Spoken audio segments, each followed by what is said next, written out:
Olá, bem-vindos à Igreja no Mundo, o programa da Fundação AIS ajuda a Igreja que sofre aqui na sua televisão. Eu sou o Paulo White e é sempre um privilégio saber que posso contar com a sua companhia aí, desse lado, durante os próximos 50 minutos. Comigo, embora à distância, desde a Alemanha, onde se encontra em reunião de trabalho, está a diretora da Fundação AIS em Portugal, a Catarina Martins de Betancourt, que nos vai comentar os principais temas que estão a marcar a atualidade. Olá, Catarina. Olá, Paulo, e olá também a todos os nossos telespectadores. Este homem que acabamos de escutar chama-se Bartolomeu, está no Burkina Faso e é uma das vítimas, das incontáveis vítimas do terrorismo neste país de África. Bartolomeu Sabadogo está a contar como, há 5 anos, em maio de 2019, homens armados, jihadistas, entraram na igreja da sua aldeia durante a missa de domingo e mataram a sangue frio o padre e 5 dos paroquianos. Os que sobreviveram ao massacre fugiram. Recentemente, a Fundação AIS Internacional organizou uma conferência em que participaram 2 sacerdotes que vivem no Burkina Faso para eles explicarem o que está a acontecer, porque se chegou a este grau de violência e o que podemos fazer por todos estes cristãos que estão na mira das armas dos terroristas. Este é um dos temas que vamos desenvolver no programa de hoje, que está a começar agora.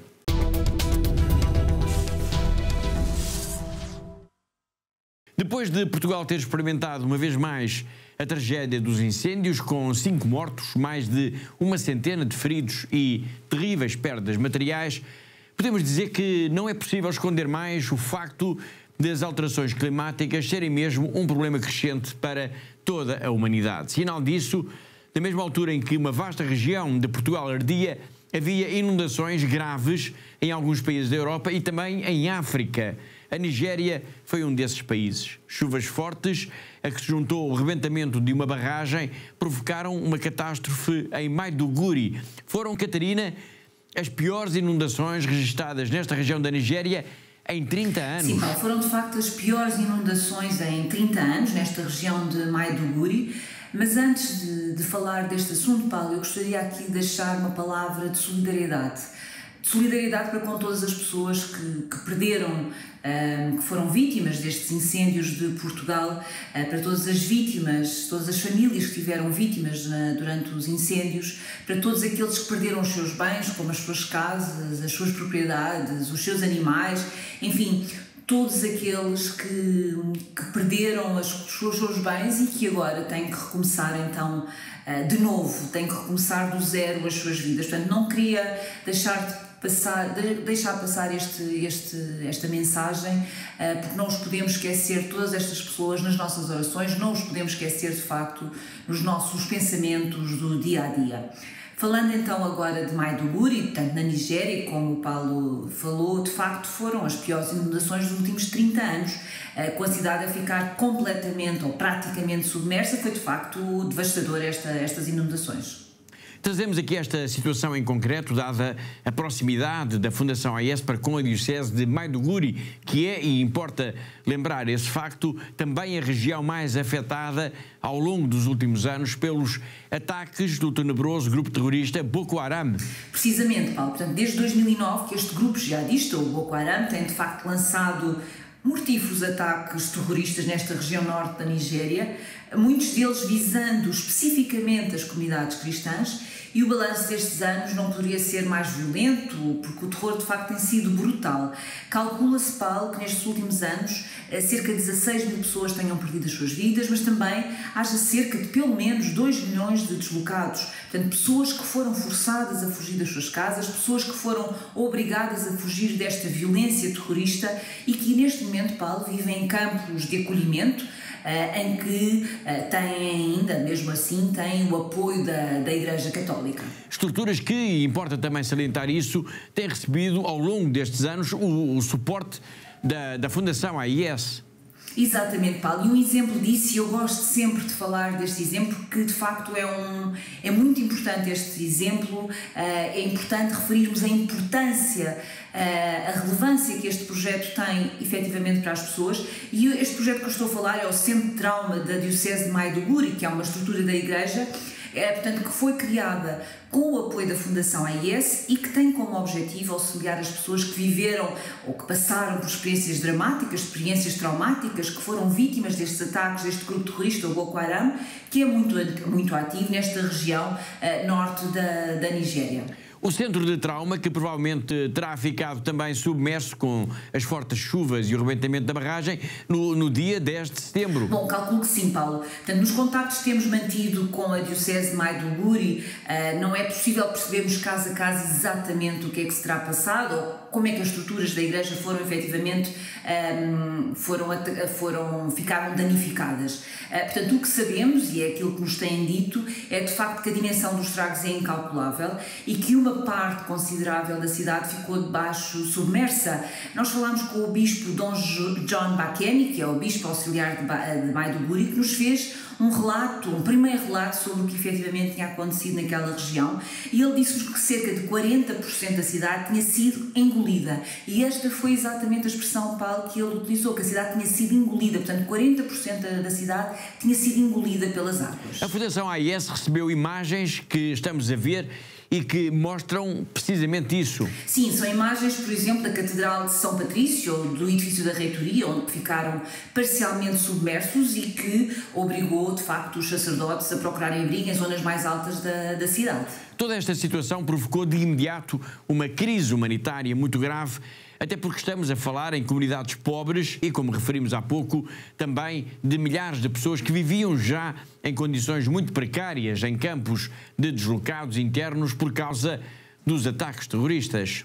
Precisamente, Paulo. Portanto, os relatos que recebemos da Igreja local, portanto, que recebemos da Diocese de Maiduguri durante estes dias, falam de facto de uma situação catastrófica, com mais de 1 milhão de pessoas afetadas, sendo grande parte delas cristãs, e neste momento, Paulo, todos necessitam da nossa ajuda, claro. E a Fundação AIS lançou logo uma campanha de apoio, procurando canalizar recursos para que a Igreja local possa auxiliar as famílias em maior necessidade. Exato, Paulo. Logo que recebemos as primeiras informações, os primeiros dados da Diocese, a Fundação AIS, a nível internacional, avançou com uma primeira ajuda de emergência, de forma a que a Igreja possa, de facto, auxiliar as populações que estão neste momento com mais dificuldades. Portanto, neste momento, mais dificuldade para obterem aquilo que é básico, que é mais urgente. Ou seja, neste momento o que estamos a fazer é ajudar em alimentos, medicamentos, mas também abrigos para todos aqueles que necessitam dessa forma de proteção das intempéries. Uma campanha que precisa de ser apoiada para que a ajuda da Fundação AIS chegue ao maior número possível de pessoas afetadas pelas inundações. Claro que sim, Paulo, e deixo aqui então este apoio a todos os nossos telespectadores que nos queiram de facto ajudar neste momento, nesta campanha de emergência para a Diocese de Maiduguri, que podem nos contactar através do nosso telefone 21 754 4000. O telefone está também a passar em nosso rodapé, e desde já, Paulo, a todos os nossos telespectadores, a todos os que nos possam ajudar neste momento de grande tragédia que se vive na Diocese de Maiduguri, a todos eles o meu muito obrigada pela vossa solidariedade. Cheias catastróficas na Nigéria e também no centro da Europa, inundações devastadoras em Portugal. Tudo isto praticamente nos mesmos dias, embora em latitudes muito diferentes. Será possível não perceber que o planeta Terra está doente? Uma das vozes que mais se tem erguido na denúncia desta situação e na mudança de atitude a que todos somos chamados a fazer é a do Papa Francisco. Nem de propósito, neste mês de setembro, o vídeo do Papa é sobre este grito da terra, que é o grito também desesperado de milhões de pessoas, especialmente os mais pobres, que são os que sofrem mais sempre com os desastres ambientais.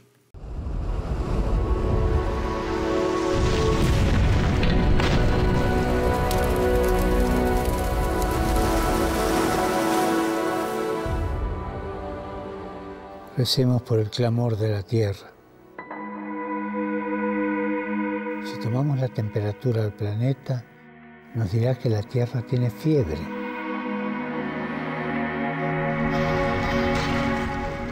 Y se encuentra mal, como cualquier enfermo.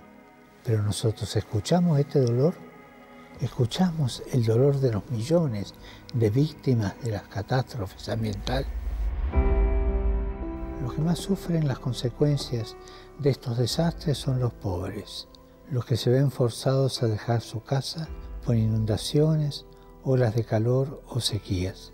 Hacer frente a las crisis ambientales causadas por el hombre, como el cambio climático, la contaminación o la pérdida de la biodiversidad, pide respuestas no solo ecológicas, sino también sociales, económicas y políticas.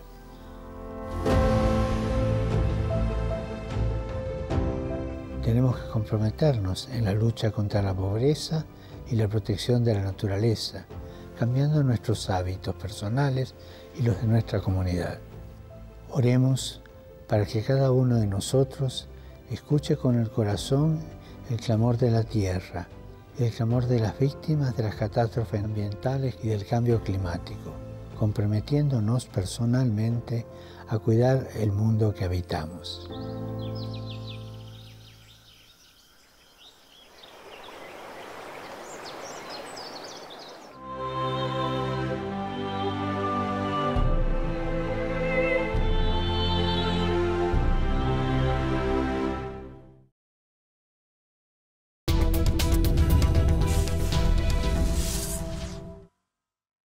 De África, vamos agora para o continente americano. Vamos centrar a nossa atenção em Cuba e por causa da campanha que os nossos colegas espanhóis da Fundação AIS acabam de lançar e em que se procura dar resposta a alguns apelos que a Igreja tem vindo a fazer. Apelos, pedidos de ajuda, de solidariedade que ganham importância, tendo em conta, Catarina, a situação de crise que se vive no país. Exatamente, Paulo. Portanto, o contexto é difícil, é um contexto difícil que se vive então nesta ilha de Cuba, que levou então os responsáveis da Igreja a lançarem um pedido de ajuda que teve um eco bastante grande aqui ao nosso lado, em Espanha, e que levou, como Paulo referiu, a que os nossos colegas do Secretariado Espanhol da AIS lançassem então uma campanha de solidariedade, que é também, ao mesmo tempo, Paulo, uma forma de chamar a atenção da opinião pública, da sociedade, do que é que se está a passar efetivamente neste país que é Cuba.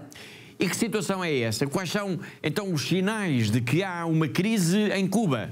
Bom, são muitos os sinais, Paulo. Portanto, em Cuba, por exemplo, é normal haver cortes de várias horas no fornecimento de energia elétrica, por exemplo, quase não há combustíveis disponíveis para os cidadãos e até os medicamentos são escassos, Paulo. Portanto, a situação de facto é muito grave e podemos dizer que neste momento ninguém escapa a este contexto difícil que se vive neste país. Portanto, e nem a Igreja escapa a estas dificuldades do dia a dia.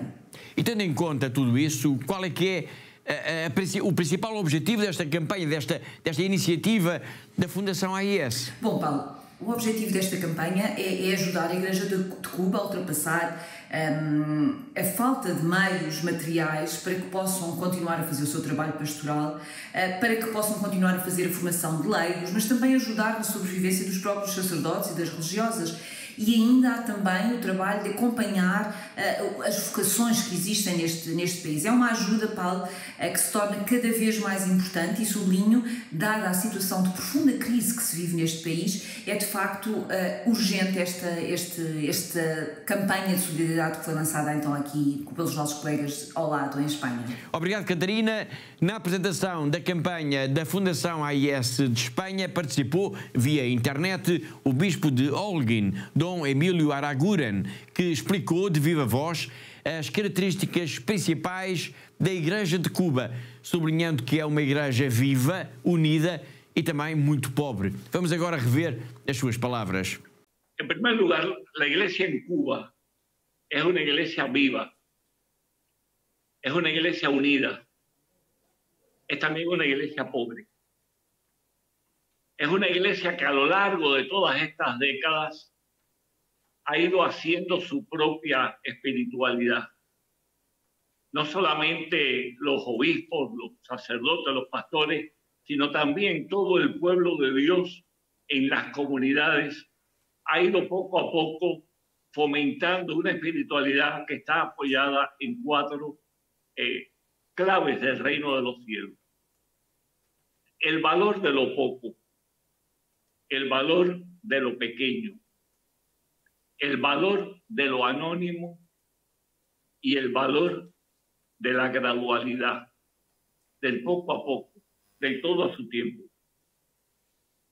Es una iglesia que permanece activa, creativa también, y sobre todo es una iglesia confiada, es una iglesia esperanzada. Estoy hablando no solamente desde el punto de vista de los pastores, repito, sino de todo el pueblo de Dios, de nuestros fieles en las comunidades, tanto de ciudad como en las comunidades rurales. Es una iglesia que, como pueblo que somos, es una iglesia que sufre. Es la iglesia que está experimentando en estos momentos el deterioro propiamente de lo social, que está sufriendo fuertemente el éxodo de tantos cubanos hacia el extranjero, la insuficiencia de pastores dentro de quienes han emigrado. También hay pastores, hay sacerdotes, hay diáconos.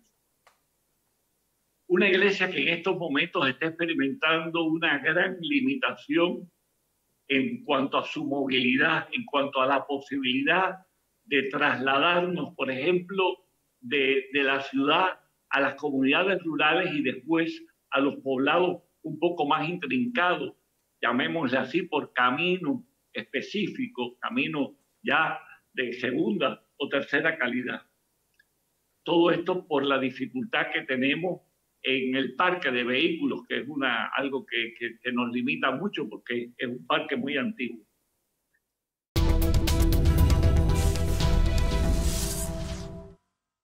E de Cuba, onde a Igreja pede ajuda, dada a situação de crise que se vive no país, passamos para o Luxemburgo e vamos ao encontro do Padre Rui Pedro. Isto a propósito da visita que o Santo Padre fez agora, dia 26, a este país, no decurso de uma viagem à Bélgica. E fazemos questão de dar destaque aqui no nosso programa ao Luxemburgo, pelo facto de este ser um país em que quase metade da sua população é estrangeira, nomeadamente oriunda de Portugal, e por serem eles, os estrangeiros, os grandes motores, os agentes mais vivos, Catarina, da vida da Igreja. Sim, é isso, Paulo. De facto, como acabou de dizer, quase metade da população do Luxemburgo é estrangeira e uma grande parte, de facto, é a comunidade, é constituída por cidadãos portugueses. Portanto, este é um país rico, talvez o mais rico até da própria União Europeia. Por exemplo, porque tem ordenados muito elevados, mas ao mesmo tempo também tem um custo de vida muito elevado. E isso faz com que muitas pessoas também enfrentem neste momento muitas dificuldades, apesar de ser um país rico. E entre eles, entre os que vivem com mais dificuldade, há um número considerável de portugueses. Sim, Paulo, é verdade. Portanto, os portugueses são considerados mesmo como uma das nacionalidades mais afetadas pela pobreza no Luxemburgo, segundo dados revelados há 2 anos por um responsável do Instituto Nacional de Estatística. Portanto, no total, considera-se que cerca de 30% dos imigrantes poderão estar, então, expostos ao risco da pobreza no Luxemburgo, e precisamente por causa deste elevado custo-nível do país.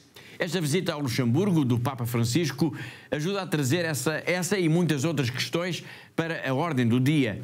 Na mensagem enviada para o nosso programa, nós temos vindo aqui a escutá-lo desde a semana passada, o Padre Rui Pedro fala disso. Recorda que o apoio aos recém-chegados e refugiados é uma das preocupações da Igreja local, e lembra que o último Papa a ter ido ao Luxemburgo foi São João Paulo II, foi há 40 anos. E desde então, como se imagina, muita coisa mudou neste país. O Padre Rui Pedro conta-nos também o que diria ao Papa Francisco caso conseguisse alguns momentos a sós com ele. Vamos escutar. Há também o desafio dos recém-chegados ao país, que estamos a tentar acompanhar também, e também dos refugiados.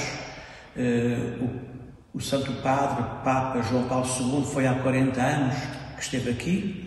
E hoje o Santo Padre, o Papa Francisco, vai encontrar um outro Luxemburgo, muito mais diverso, muito mais rico, muito mais atencioso às diversidades, e que o Papa nos confirme neste diálogo interreligioso e neste diálogo intercultural, acolhendo os últimos refugiados, recém-chegados de toda a Europa, continuam a chegar, porque é um país atrativo pelas suas condições de vida, que também nós, com o Papa no meio de nós, sintamos que há que acolher todos, como ele disse na GMG de Lisboa.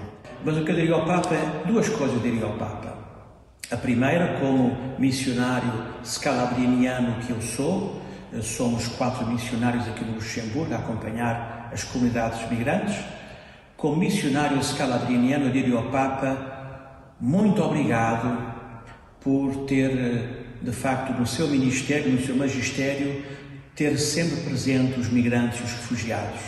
É quase um ponto fixo em tudo aquilo que o Papa faz e diz, também nos sínodos e nas assembleias que tem havido, ele faz sempre questão de falar deste assunto e até a intenção do Papa para este mês de junho é, de facto, de não esquecer os que fogem por causa da guerra, esta Igreja em mobilidade na Europa, que marca tanto, de facto, o nosso ser cristão hoje neste país.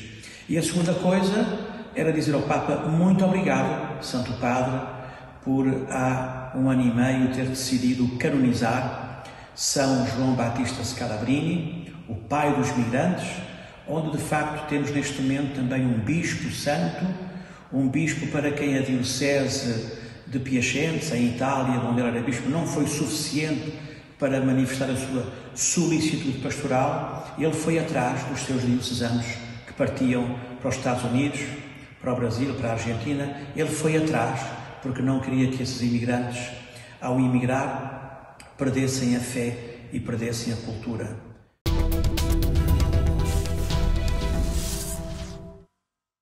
No início do programa nós escutámos Bartolomeu Sabadogo. Este homem contou-nos como, há 5 anos, em maio de 2019, homens armados jihadistas entraram na igreja da sua aldeia durante a missa de domingo e mataram a sangue frio o padre e 5 dos paroquianos. Os que sobreviveram ao massacre fugiram. A situação de violência causada pela atuação de grupos radicais que perseguem os cristãos e todos os que não seguem a sua visão extremista do Islão tem vindo a agravar-se de ano para ano no Burkina Faso. Recentemente, a Fundação AIS Internacional organizou uma conferência em que participaram 2 sacerdotes que vivem neste país para que eles explicassem o que está a acontecer, como se chegou a este grau de violência e o que podemos fazer por todos os que estão, de alguma forma, na mira das armas dos terroristas. E é para aqui, para este tópico, que vamos conversar agora. Catarina, como é que se chegou, então, a esta situação no Burkina Faso? Bom, Paulo, de facto, esta é uma situação terrível. Podemos dizer que no espaço de apenas uma década o Burkina Faso se tornou, de facto, um dos epicentros da violência jihadista em África e, neste momento, Paulo, e pelos dados disponíveis que temos acesso, podemos dizer que cerca de 40%, ou seja, quase metade do território do país, está fora de controle do poder. E os cristãos são um dos alvos desses grupos armados, desses jihadistas que, como disse, já disputam quase metade do território de todo o país ao próprio governo.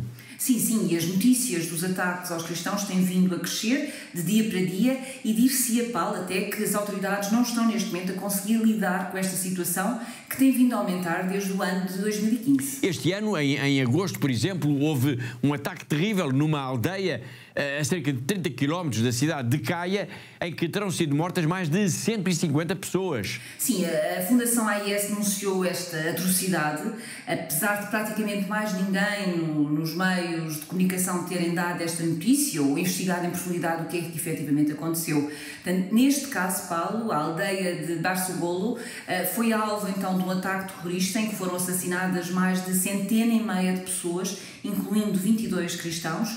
E este foi apenas o 3º ataque com alguma envergadura que houve conhecimento no Burkina Faso. E isto tudo, Paulo, num espaço de poucas semanas. Foi um ataque brutal em que os terroristas procuraram mesmo fazer o maior número possível de vítimas. Exatamente, Paulo. Ao que se sabe, a comunidade local estava até a cavar trincheiras para se protegerem, para se poderem defender de eventuais ataques, quando então, a 24 de agosto, Apareceram então nesta referida aldeia mais de uma centena de jihadistas transportados por motorizadas e que pura e simplesmente começaram a disparar com metralhadoras sobre as pessoas, sobre todas as pessoas que encontravam. Entre as mais de 150 vítimas, Paulo, há homens, há mulheres e infelizmente também há crianças. A conferência organizada pela Fundação AIS Internacional, que eu referi há pouco, permitiu aos secretariados da ajuda à Igreja que sofre um conhecimento mais apurado do que se está a passar no Burkina Faso. Este vai ser um tema a que vamos voltar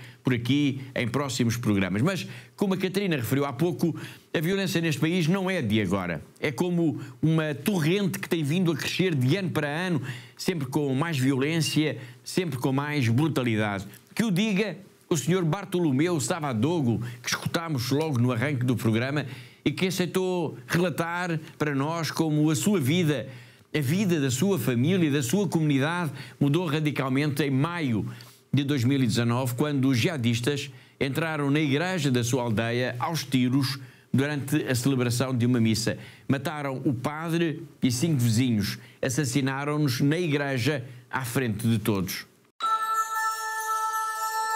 Tonde mamda tara labe yeme batelmi ma mo se batel nu fe yur song chipsa asam ton lagam da taba man fete ligi patare pange ton man de roko de ki fukre ki ndore mu pange ya to sampa no ga o ya soma e teba yum taba aba on piga wendo aba linga wendo aba ne ba hanke pusa ta ba we ne ba kri ne ba nu pa labe mon père te ayobe wendo ga wana mana bnyo ga hotel le jugongo kamariam son ndingi ne seji pika ila be namba foot ne seba fanki ndik bamba ken taximonto mobile kare be kilo kwa ba la piso ela no rib kai rot kai ngai zaka kai patal zaka. La situation est venue de façon brusque.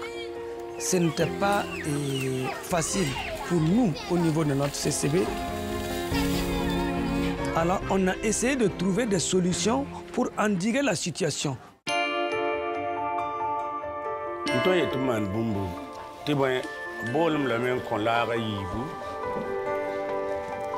Et les enfants aussi ont leur crèche.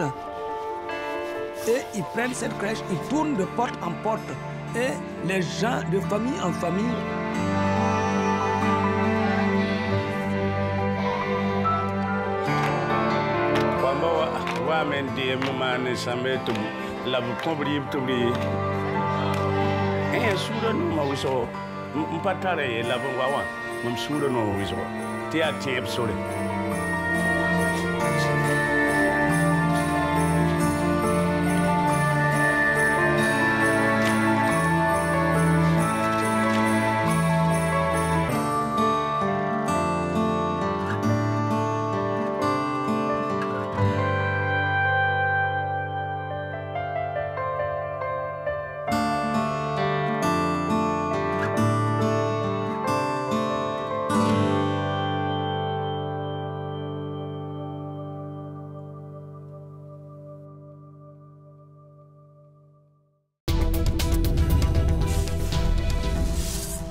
E deste testemunho tão poderoso que nos chegou do Burkina Faso, vamos agora até terras da China, vamos até à Diocese de Macau, vamos ao encontro do nosso correspondente, o jornalista José Miguel Encarnação. Todas as semanas ele conta-nos sempre uma história ou relata-nos uma notícia importante da vida da Igreja nesta região do globo. A sala de imprensa da Santa Sé anunciou há dias a nomeação do novo bispo de Tianjin, um município da República Popular da China. Esta nomeação foi feita mais uma vez sob o acordo assinado há alguns anos entre o Vaticano e o Governo Central da República Popular da China. Tianjin é um município da China, assim como Xangai ou até mesmo Pequim, o que significa que já tem um estatuto político bastante elevado. Este acordo tem permitido a nomeação de bispos e também o reforço das relações entre os dois Estados, sendo disso exemplo uma maior liberdade religiosa. Aliás, todos os anos, milhares de fiéis do município de Xangai deslocam-se ao santuário de Sheshan para ali rezarem junto da imagem de Nossa Senhora de Sheshan ou Mãe da China. Como disse há dias o Papa Francisco, este aproximar da China e da Santa Sé poderá permitir que um dia ele próprio venha a visitar o país, como é seu desejo há já alguns anos.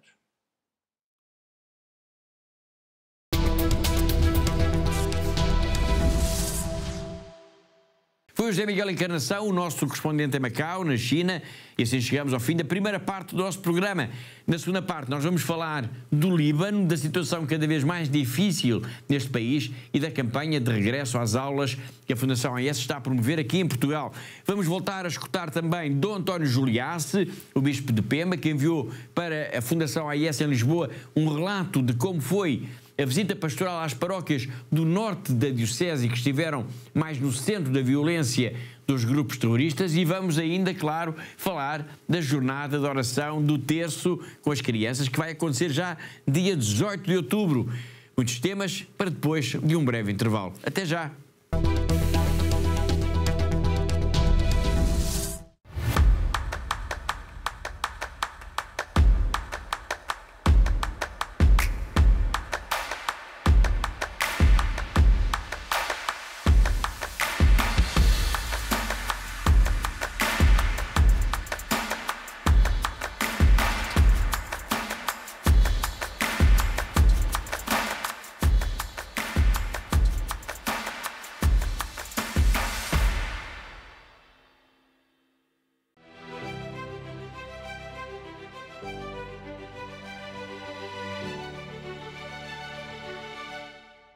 We have very beautiful house because you support us.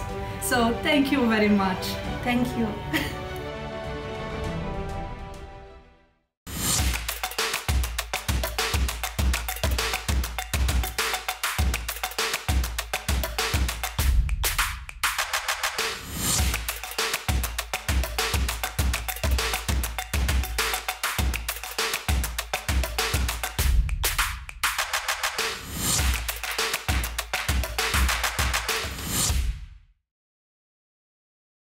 ACN apoya a sacerdotes en todo el mundo con intenciones de misas que nos ayudan tanto espiritualmente como materialmente, para nuestro propio bien y el bien de nuestras comunidades.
Thank you to all our benefactors. Continúen con esta linda misión de ayudando a la Iglesia en lugares tan sufrientes.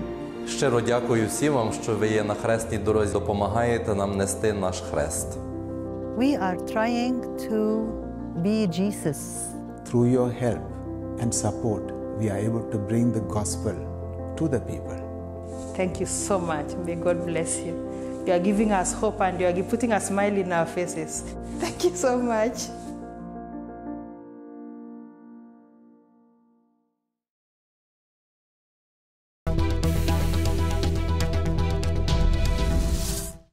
Na semana passada nós falámos aqui do Líbano por causa da situação extremamente grave que se está a viver, não só pela crise económica, mas também agora pela ameaça desta guerra que se está a generalizar entre Israel e as milícias do Hezbollah neste país, que é, e importa sublinhar este facto, é ainda o reduto da maior comunidade cristã no Médio Oriente. E nós falámos do Líbano aqui na semana passada e voltamos agora a este tema por causa da campanha de solidariedade para com as crianças cristãs.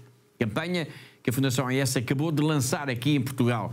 Em causa está, Catarina, o regresso às aulas para cerca de 27 mil crianças cristãs. Precisamente, Paulo, são cerca de 27 mil crianças que nós queremos de facto ajudar nesta altura, sempre tão marcante nas nossas vidas, que é o início do ano escolar, portanto este regresso às aulas, que nesta altura, como referiu, é tão difícil, neste caso particular do Líbano, não só por causa da guerra, que temos assistido com este escalar da tensão nesta região do globo, mas também por causa da situação económica que se vive neste país, que está muito grave e que afeta já a maioria das famílias do Líbano. Sim, segundo as Nações Unidas, calcula-se que neste momento cerca de 80% dos libaneses vivem já abaixo do limiar da pobreza. Precisamente, Paulo, é um número trágico, eu penso que não há outra forma para descrever isto e que diz muito sobre a necessidade desta urgência, deste apoio às famílias cristãs do Líbano, porque se não for a Igreja de facto a ajudar estas famílias,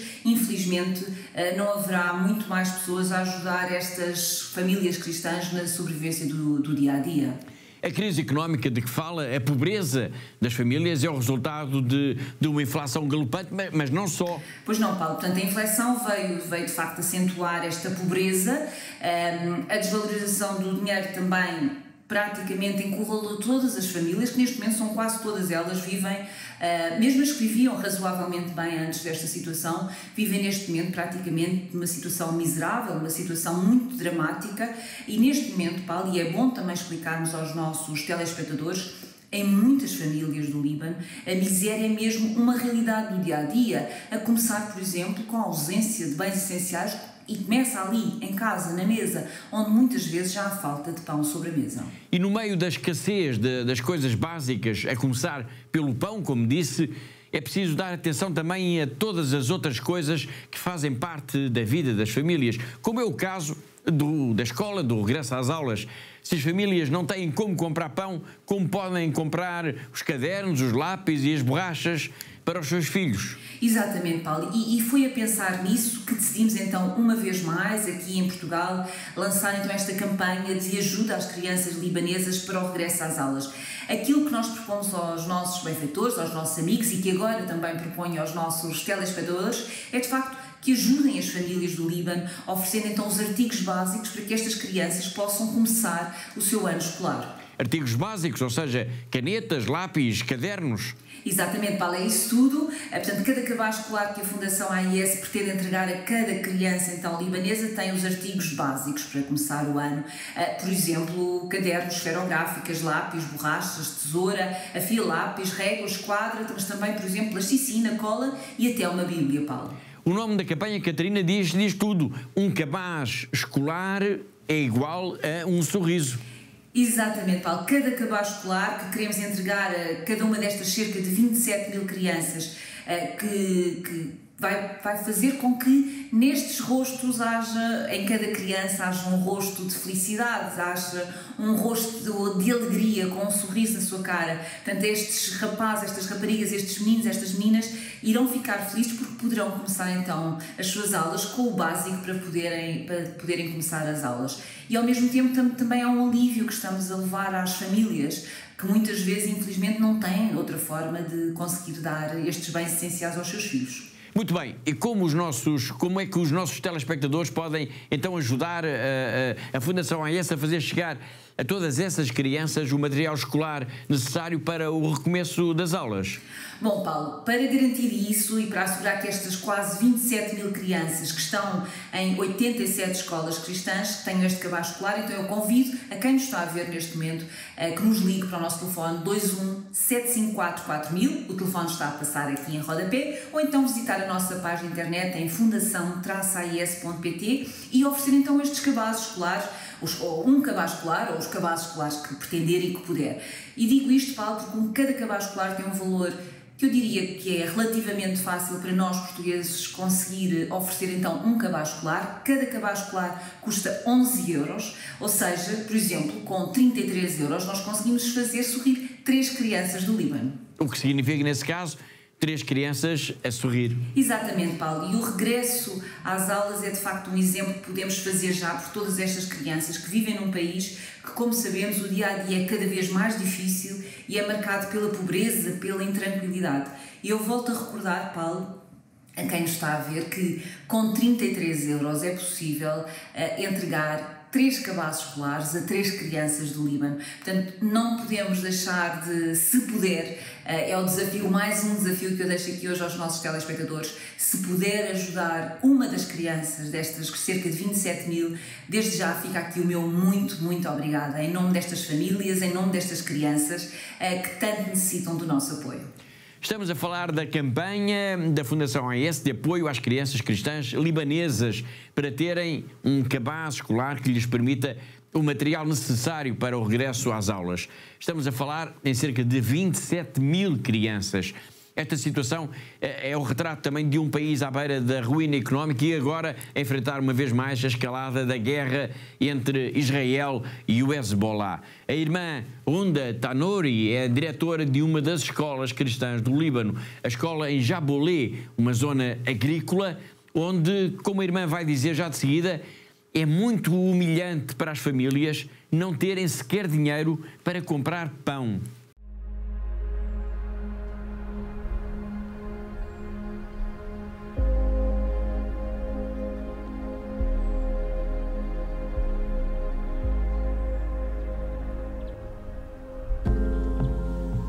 In Lebanon, we are suffering because of the economical situation.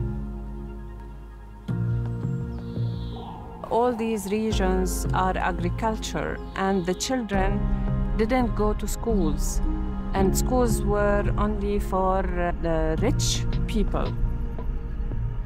Many of our parents can't afford to buy bread for their children. This is so humiliating. By our service to them, we try to bring peace, joy, dignity, because everybody is looking for these values and they will leave if they don't find them.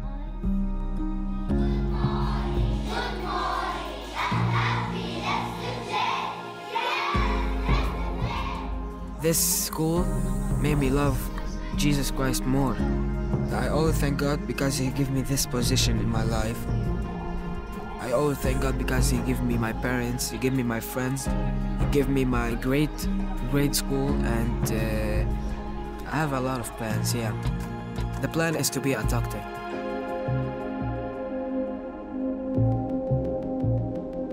It's sad to see that people are looking to leave this land. In these regions, the Christians are about 10%, and we encourage them very much to stay here because they are a symbol of Christianity. We like to have a country, but we're losing it. It's fading. Lebanon is fading.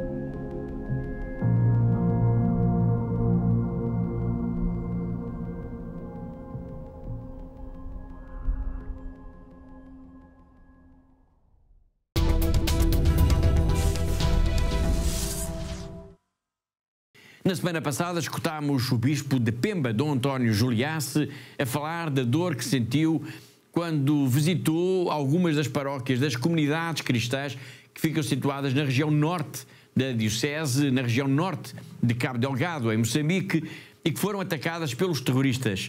Muitas destas comunidades não recebiam a visita do bispo há já alguns anos. Era demasiado arriscado. Por isso, a visita que Dom Juliace fez agora teve um enorme significado. Nós vamos escutar mais um pouco da mensagem que o bispo de Pemba enviou para Lisboa, enviou para a Fundação AES, em que relata o que viu, o que sentiu e como se emocionou neste reencontro com os cristãos que vivem nas periferias da sua diocese, cristãos que sabem por experiência própria o que é o terror imposto nesta região de Moçambique por grupos armados que reivindicam pertencer à organização jihadista Estado Islâmico. É grande a dor que sinto como pastor da diocese de não poder visitar todos os cristãos por causa da insegurança. As lideranças cristãs locais avisaram-me através dos sacerdotes que estão em Moeda da possibilidade de se chegar em algumas regiões. Parti e foi um momento único de recepção calorosa, de alegria e de esperança. Consegui rezar a missa e administrar o sacramento de confirmação na comunidade cristã da sede da Paróquia do Sagrado Coração de Jesus de Nangololo, que celebra este ano, em novembro, o jubileu dos 100 anos desde a sua fundação. É uma paróquia que é fonte da evangelização da parte norte da nossa diocese. Inicialmente pelos padres monfortinos, mas depois chegaram outros missionários e diocesanos. Mas também fui rezar a missa e crismar no distrito de Nangade, na comunidade Vila Sede, São Miguel Arcanjo, e na comunidade de São Paulo de Litingina, que foi atacada 25 vezes. Depois foi a vez da paróquia de Imbu, na sede, e na comunidade cristã de Entamba dos Macondes. Concluí a visita no final de semana na paróquia de Nossa Senhora de Assunção de Moeda, rezando a missa e crismando na comunidade de Xilinde e na comunidade da sede da paróquia, na Vila de Moeda.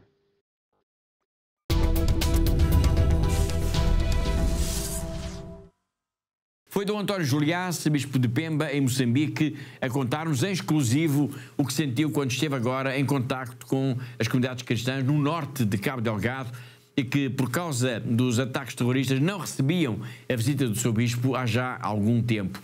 Mesmo a chegar ao fim do programa de hoje, apenas uma nota só para lembrar que é já dia 18 de outubro, faltam umas semanas só, que a Fundação AES vai voltar a promover a iniciativa 1 milhão de crianças rezam o terço pela paz. E vamos voltar a ter, Catarina, Fátima, o altar do mundo, como o ponto-chave desta ação promovida a nível internacional pela Fundação AES. Exatamente, Paulo. Será já no dia 18 de outubro, que este ano será uma sexta-feira, que então vamos ter mais uma vez esta iniciativa, esta grande iniciativa, 1 milhão de crianças rezam o terço pela paz. É de facto uma iniciativa internacional da AES, ou seja, todos os nossos secretariados espalhados no mundo estão agregados, estão sintonizados nesta campanha, neste dia, e com o nosso objetivo é de facto juntar as crianças, as famílias, e as catequeses, os grupos de oração, as paróquias, todos nós nos juntarmos para rezarmos juntos então esta oração pela paz, rezarmos o terço pela paz no mundo. Nós vamos falar disto por aqui ao longo das próximas semanas, claro, mas podemos desde já garantir, Catarina, que o cardeal António Marto vai presidir mais uma vez a oração do terço na Capelinha das Aparições. Sim, o cardeal António Marto uma vez mais aceitou este nosso pedido, este nosso desafio, e irá presidir então a oração do terço, que, volto a sublinhar, nos deixa mesmo muito felizes. Isto porque, com este gesto do cardeal António Marto, ele dá ainda mais relevo, mais importância a esta iniciativa da Fundação AES e também ao Santuário de Fátima, que volta assim a ser como que o ponto, o epicentro, o altar do mundo nesta iniciativa espiritual que é organizada pela Fundação AES. E faço questão de relembrar aqui, Paulo, o ano passado conseguimos ultrapassar 1 milhão de crianças, 1 milhão de pessoas que rezaram o terço pela paz neste dia 18 de outubro. Este ano o desafio fica aqui lançado. Queremos que sejam mais de 1 milhão para continuarmos de ano para ano a crescer, e porque cada vez mais nós precisamos de rezarmos juntos pela paz no mundo, e por isso aqui fica o desafio a quem nos está a ver lá em casa, desafio o seu pai, desafio a professor do seu filho, da sua filha, a que todos juntos neste dia 18 de outubro rezemos juntos pela paz no mundo. Muito bem, fica aqui então o desafio. Na página da Fundação AES na internet, em fundação-aes.pt, tem toda a informação sobre o evento, como participar, o material de apoio, tudo. Já sabe, dia 18 de outubro nós queremos pôr Portugal a rezar o terço pela paz com as nossas crianças. Em todas as partes do mundo, nós, crianças, estamos unidas por um desejo comum: Cada uma de nós quer sentir-se amada, como irmãos e irmãs, parte de uma grande família. Queremos o fim das guerras e lutas em todo o mundo. Mãe Maria, queremos pedir-te a paz. Vamos rezar pela paz. No dia 18 de outubro, milhares de crianças em todo o mundo unir-se-ão rezando o terço pela paz. Participe nesta campanha mundial de oração da Fundação Pontifícia AIS. 1 milhão de crianças rezam o terço pela paz e pela unidade. Para mais informações e material para descarregar, visite o nosso site fundacao-ais.pt. Vamos rezar o terço juntos. Queremos a paz.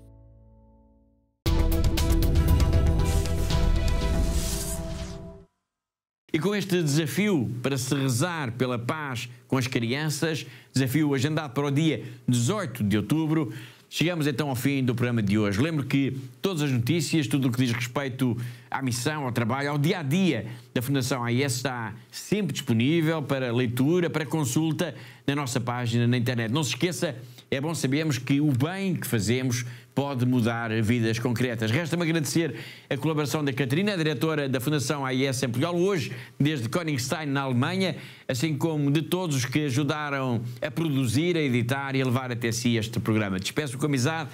Até à próxima semana, se Deus quiser.